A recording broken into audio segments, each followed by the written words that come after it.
मेरे चैनल से जुड़े हुए तमाम शिक्षक भाई बहनों का स्वागत है। दोस्तों, इस समय बिहार में कई कोटि के शिक्षक हो गए हैं।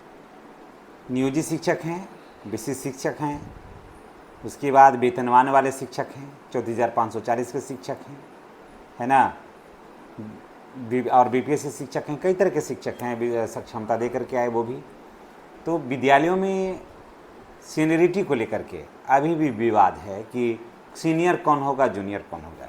सरकार ये फैसला नहीं ले पा रही है क्योंकि ये समझ में नहीं आ रहा है कि विशिष्ट को बनाए सीनियर या नियोजित को बनाए सीनियर या किसे बनाए, जबकि जिसकी नियुक्ति तिथि सबसे पहले होती है सीनियर वही होता है।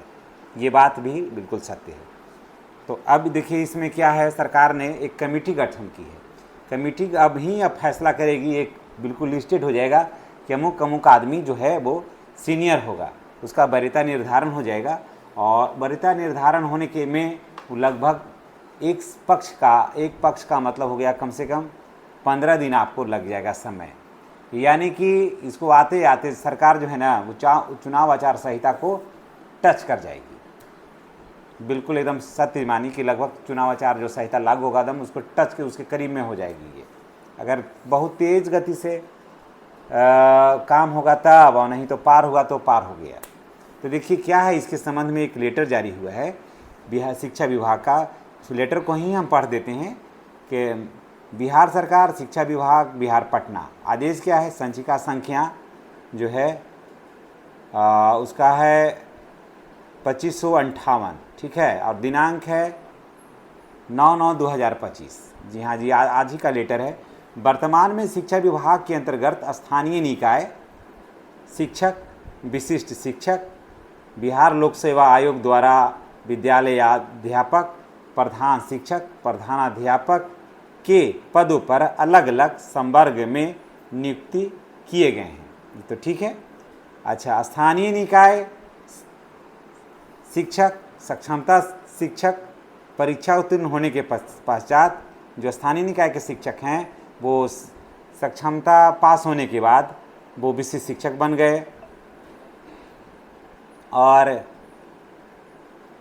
उत्तीर्ण तो होने विशिष्ट शिक्षक का दर्जा प्राप्त कर लिया। विभिन्न संवर्गों के शिक्षकों का अन्य संवर्ग में नियुक्ति होने पर उनकी सेवा की निरंतरता, वेतन संरक्षण, प्रोन्नति, वेतन विसंगति एवं उनकी आपसी वरीयता के संबंध में विभिन्न संगठनों से अनुरोध प्राप्त हो रहा है कि इस प्रकार के प्रारंभिक से लेकर के उच्च माध्यमिक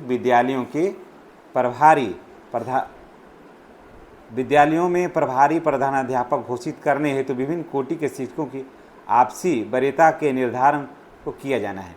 यानी कि विभिन्न विद्यालयों में विभिन्न तरह कोटि के जो शिक्षक हैं उनकी वरीयता क्या होगी, इसके संबंध में वरीयता निर्धारण किया जाना है ताकि पूरे बिहार में एक समान नीति हो और एक समान लोगों को रखा जाए रजिस्टर पर।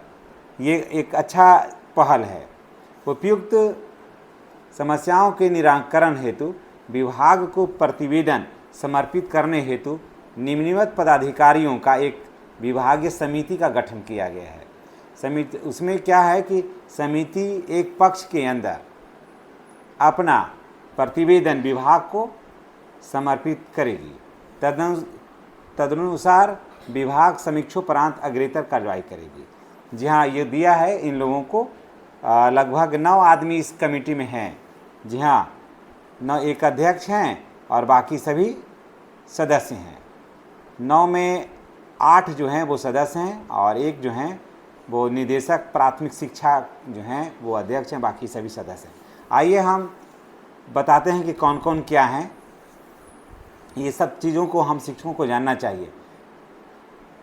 सर्वप्रथम है, एक में निदेशक प्राथमिक शिक्षा, ये अध्यक्ष हैं। उसके बाद 2 में हैं श्री पंकज कुमार परामर्शी हैं, सदस्य हैं। श्री मनोरंजन कुमार निदेशक प्रशासन हैं जो सदस्य हैं। श्री अमरेश कुमार मिश्र संयुक्त सचिव हैं, ये सदस्य हैं। श्री अमित कुमार क्षेत्र शिक्षा उपनिदेशक सहरसा के हैं, ये सदस्य हैं। श्री संजय कुमार चौधरी उप निदेशक हैं, ये भी सदस्य हैं। श्री अब्दुल सलाम अंसारी उप निदेशक माध्यमिक शिक्षा हैं, ये भी सदस्य हैं। श्री संजय कुमार सिंह, आंतरिक वित्तीय सलाहकार, शिक्षा विभाग, ये भी सदस्य हैं। श्री योगेश कुमार, जिला शिक्षा पदाधिकारी गोपालगंज, ये भी सदस्य हैं। ठीक है, ये सभी सदस्य हैं। उपयुक्त प्रस्ताव पर सक्षम प्राधिकार का अनुमोदन प्राप्त है, यानी कि इनको जो बनाया गया है कमेटी में, इसके लिए उसके ऊपर के जो पदाधिकारी हैं उनका अनुमोदन प्राप्त है, यानी कि उनका आदेश प्राप्त है। देखिए, ये लेटर जारी हुआ है सचिव सह निदेशक माध्यमिक शिक्षा। जी हाँ, इसका पत्रांक है 25/28 और दिनांक है 9/9/2025। समझ गए? तो ये हो जाएगा कि कौन शिक्षक जो हैं वो सीनियर होंगे और कौन शिक्षक जो हैं वो जूनियर होंगे, ये पूरा इसमें तय हो जाएगा। तो दोस्तों वेट करते हैं 15 दिन का और देखते हैं कि सीनियरिटी को लेकर के ऐसे कौन आएगा। लेकिन मेरा मानना है कि प्रधान शिक्षक के बाद प्राइमरी विद्यालयों में नियोजित, चाहे मिडिल स्कूल में जो नियोजित हैं वो दूसरे नंबर पर होंगे, विशिष्ट तीसरे नंबर पर होंगे और बीपीएससी वाले चौथे नंबर पर होंगे। यही होगा, आप देख लीजिएगा। तो इन्हीं बातों के साथ हम आपसे विदा लेते हैं। इस संबंध में आप क्या राय रखते हैं कमेंट करके बताइएगा।